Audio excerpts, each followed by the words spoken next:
I'm very excited to be joined today by Salz, who is the best-selling author of Sales Differentiation.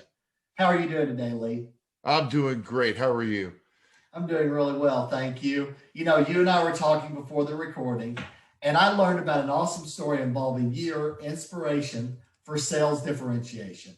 Can you tell us about that? Sure.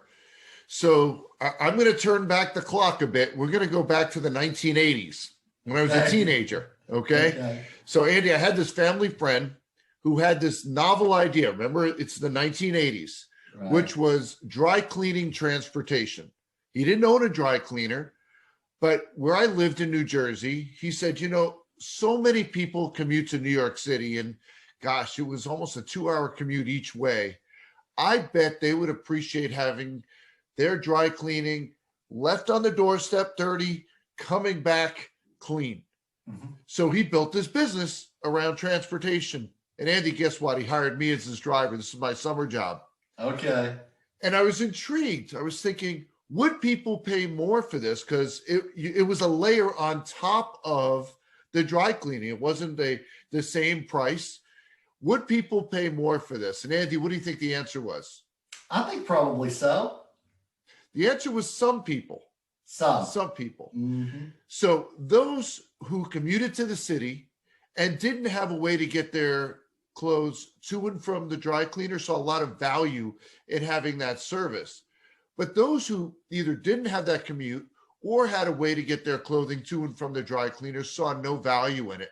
And so at a very young age, I learned the importance of having a target client profile, because so often salespeople, when they're in deals, they get frustrated because they're getting squeezed on price.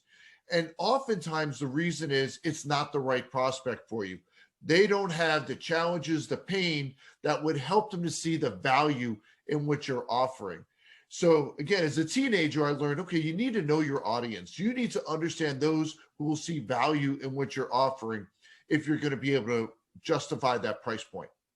Right. Absolutely. You know, I'm a big proponent of leading with value, and you have to. And in this digital world, people look for that on your profile, on your website. They want to see value. And if they don't find value, they're probably going to move on. So absolutely. You know, unrelated to business. Okay. What is one thing people probably don't know about you that they may be surprised to learn about? How about that I'm a competitive power lifter?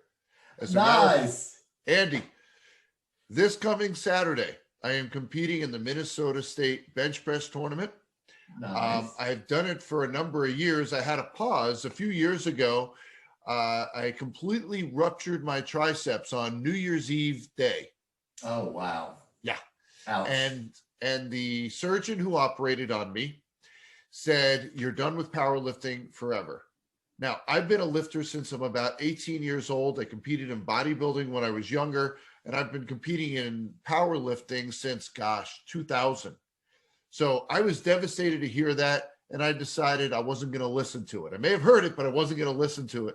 So I worked my way back, and the plan on Saturday is to have a new personal record post-surgery. Nice. So you're fully recovered and competing again. I am. And I actually sent a note to that surgeon just the other day saying, I know you said I couldn't do it anymore, but I'm back. You beat the odds. Absolutely. That's awesome. I love that. So, you know, what are some of the key challenges that you see companies facing today? Yeah, so you have a more sophisticated buyer, not more educated. I'll come back to that in a second. But a more sophisticated buyer. And the differences in the competitive landscape from one provider to another have become narrower and narrower. And salespeople are struggling, like, what do I do? Because they look at what they have to offer relative to the competition, and they say, it's such nuance. It's so narrow. And I'm expected to win at these price points, right? So how do I do that?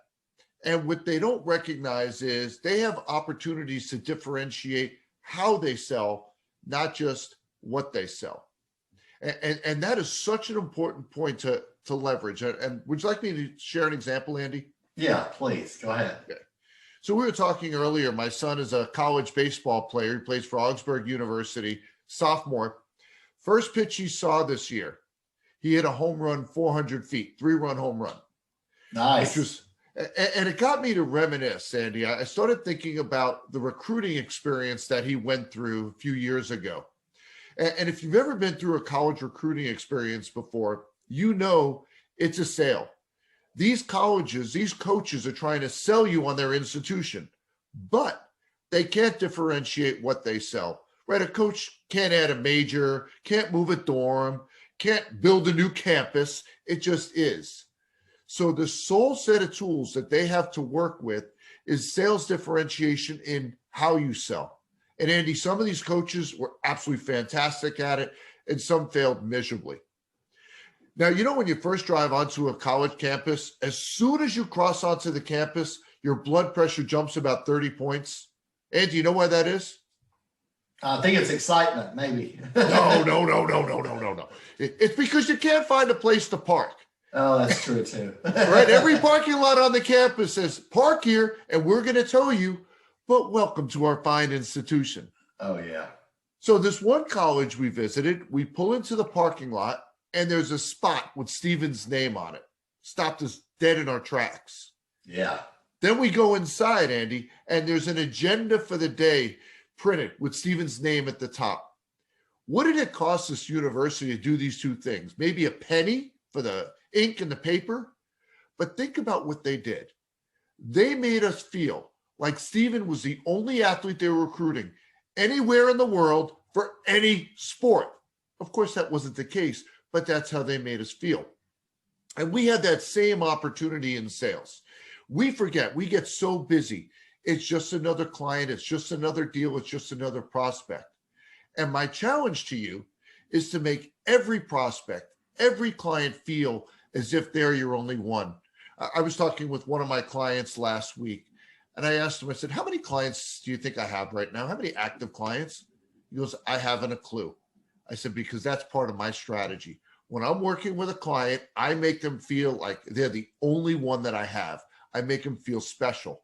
And everyone watching this has that same opportunity. If you look at every touch point, every interaction you have with a buyer, and ask yourself this question: what is it that I can do different than the competition that my buyer will find meaningful?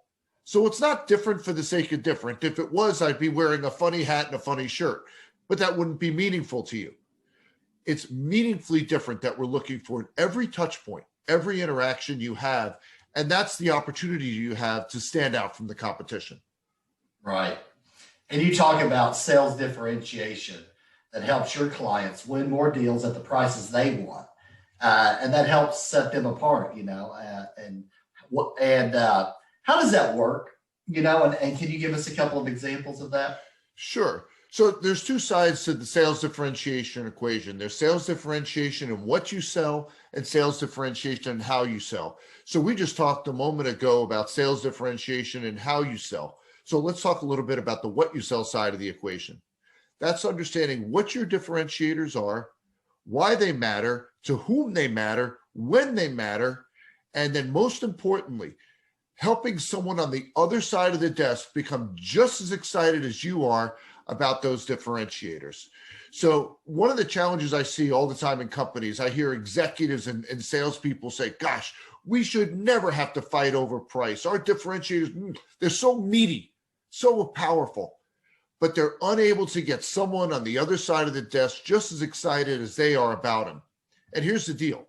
If you can't get someone on the other side of the desk just as excited as you are about your differentiators, you may as well not have them, because the only conversation you're going to have is price. And Andy, so often people ask me about the biggest mistake that I see that people make when it comes to sales differentiation strategy. And that's just tossing out differentiators and leave it to the other person to figure out what it means and why it matters.